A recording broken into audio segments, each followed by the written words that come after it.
C equals to get character echo.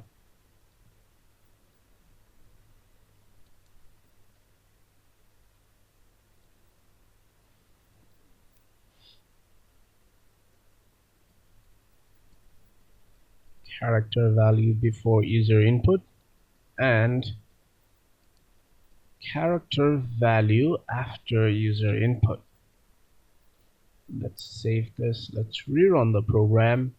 Now you see the character value before user input is A, which is the case in our program, and then we have to type in something like this. So immediately it prints off a value that is at the rate, which is used inside email addresses. But let's make this program a little more interesting. Let's add another new line character so that our character can be showed easily. So the previous character is A. Now the actual character should be. So I have given the input of hashtag or pound symbol and immediately takes the input and prints that out on the command prompt. So the basic difference, as you can see, between the scanf function and the get character echo function is that the get character echo function doesn't wait for the user to press enter or exit the program. It takes the input immediately and immediately it after it takes the input, it immediately prints that out without even waiting for any sort of command from the user. But for scanf, after you have printed or after you have given the input, you have to press enter so that the program will understand that you don't want to print anything anymore or anything right now.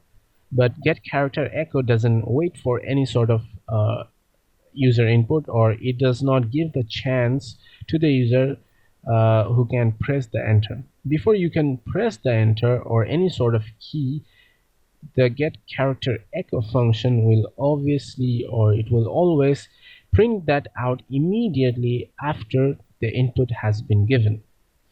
So one thing that you must remember is that the get character echo or get CHE means that it will only take character as its input. It's only designed to take character values as its input. Let me show you another function called get character. Let's rerun the program. Let's write B. As you can see, it's designed to give you the value immediately. So both of these functions, okay,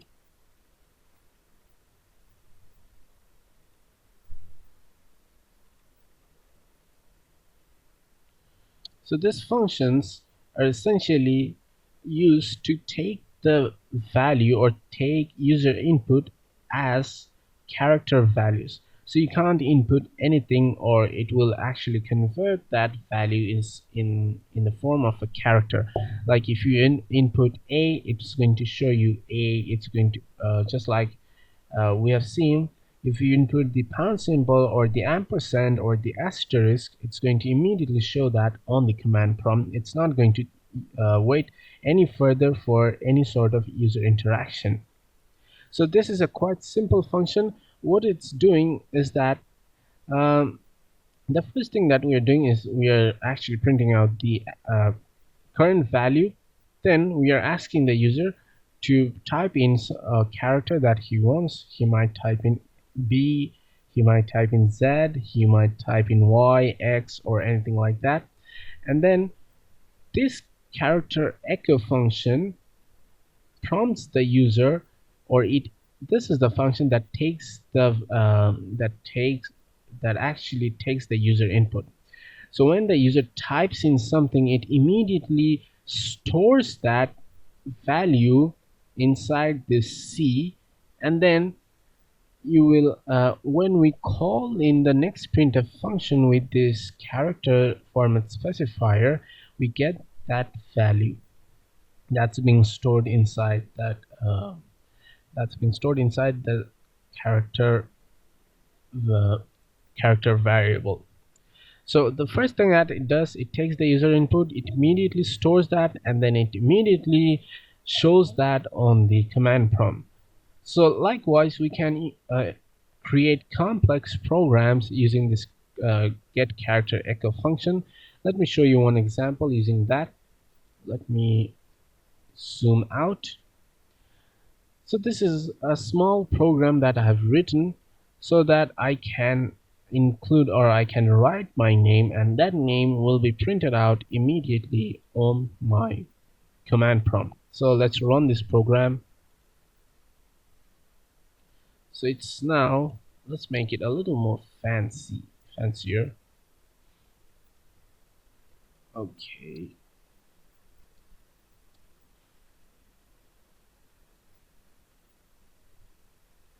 Type or enter your name.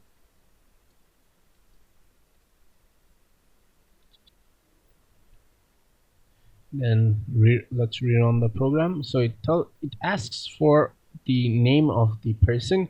So let me type in Nafis Ahmed, and then it tells me that I've typed in Nafis Ahmed, which is my name, and there are 10 characters inside my name, which is NAFIS 2, 4, 5, and there is 5 characters in total. There are 10 characters, and it's ignoring the space, which is also a character in terms of this program.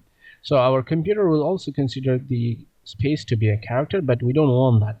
So a small trick, I have applied a small trick which actually ignores that simple character, but you don't have to worry about that right now.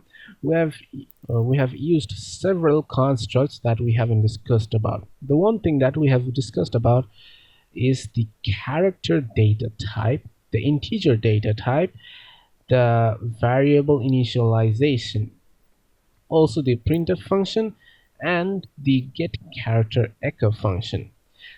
So the interesting part is that before we have seen that we can print out,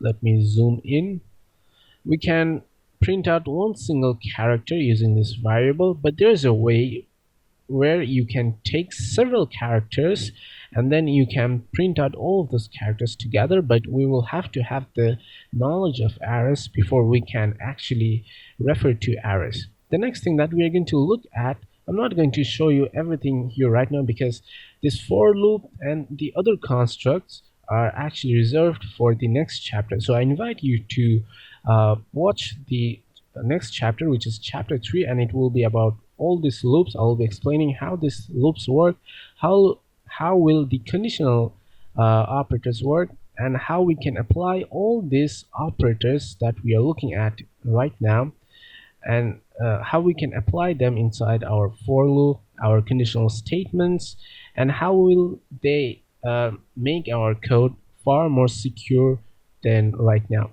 Because in here we are not doing any checks, which means we are just asking the user to input some sort of character value. So when the user actually inputs a value, uh, when we call this function get character echo and the user inputs a value and we immediately store that value inside C or the variable C, it can cause a problem because a notorious user or a user who has some sort of bad intention, he might um, input some sort of invalid characters instead of one character. He might bypass some sort of checks, or he might do something that might harm our program, or place some sort of garbage value inside the C variable. So we don't want that. We need to place some sort of security checks so that our program stays safe, rather than making